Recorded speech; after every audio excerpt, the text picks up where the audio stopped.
இருப்பவர் தான் ரசூலாக இருக்க முடியும். புரியுதா? நபியா ஒருத்தர் இருந்தா மட்டும்தான் ரசூலாவும் அவர் இருக்க முடியும். ஸோ நபி இல்லாம ஒருத்தர் ரசூலா இருக்க முடியாது. நபின்னா செய்தி வாங்குபவர், ரசூல்னா அனுப்பப்படுபவர். ஸோ செய்தியோட இருக்கக்கூடிய ஒருத்தராக தான் இருக்கணும். ஸோ எல்லா ரசூலும் டிஃபால்ட்டா என்ன நபியும் தான். அது எப்படின்னு சொல்றதுன்னா, நபிங்கிறவர் 10th படிக்கிறவர்னு வச்சுங்க, ரசூலுங்கிறது +2ன்னு வச்சுங்க.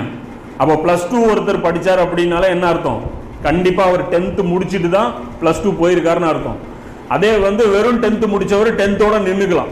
அப்போ வெறும் நபிங்கிற அந்த அந்தஸ்து அடைஞ்சவர் நபித்துவத்தோடவே நின்றுக்கலாம். ஆனா ரசூலுங்கிற அந்தஸ்து ஒருத்தருக்கு கிடைச்சிருச்சு அப்படின்னாலே என்ன அர்த்தம்? கண்டிப்பா அவருக்கு நபிங்கிற அந்தஸ்து ஆல்ரெடி கிடைச்சிருக்கு. அதுக்கப்புறம் அடுத்த ப்ரமோஷனா தான் அது என்ன கிடைச்சிருக்கு, ரசூலுங்கிற அந்தஸ்து கிடைச்சிருக்கு அப்படிங்கிறதும் புரிஞ்சுக்கணும். அப்போ நபிங்கிறது சாதா போஸ்டிங்கு, ரசூலுங்கிறது ப்ரமோஷன் போஸ்டிங்கு.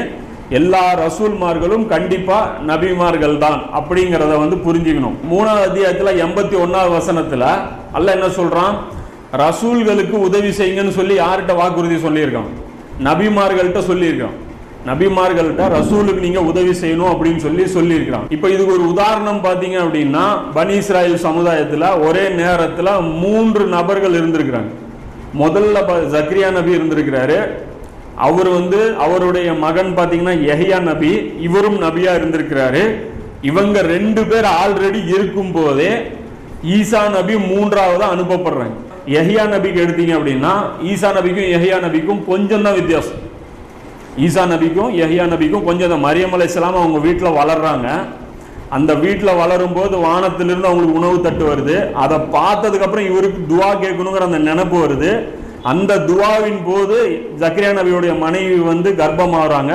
ஸோ வயசு அப்புறம் டிஃப்ரெண்ட் பார்த்துங்க. மரியம் அலைஹிஸ்ஸலாம் கன்னி பெண்ணா இருக்கும் போதே குழந்தை பிறந்துருச்சு. அப்போ எல்லாம் ஒரு 5-6 வயசு, ஒரு 10 வயசு நெருக்கத்துல தான் இவங்க இருக்கிறாங்க. ஸோ ஜக்கரியா நபிக்கு வயசாயிருச்சு. பனி இஸ்ராயல்களுடைய அந்த கணக்கு என்ன, சங்கிலி தொடரா நபிமார்கள் இருந்துகிட்டே இருப்பாங்க. ஜக்கரியா நபிக்கு வயசாயிருச்சு. யஹ்யா நபி ஒருத்தர் வந்தா போதும் இல்ல.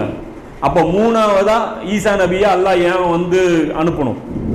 ஆனா 3 பேருமே ஒரே ஊர்ல தான் பிரச்சாரம் பண்ணி இருந்திருக்காங்க. புரியுதுங்களா? ஒரே ஊர்ல தான் பிரச்சாரம் பண்ணிருக்காங்க. ஸோ ரசூலுக்கு ஒரு ஸ்பெஷலா ஒரு பர்பஸ் இருக்குங்கிறது இதுல இருந்து வெளிப்படுது. ஜக்கரியா நபியுடைய இடத்த யஹ்யா நபி ரீப்ளேஸ் பண்றாரு.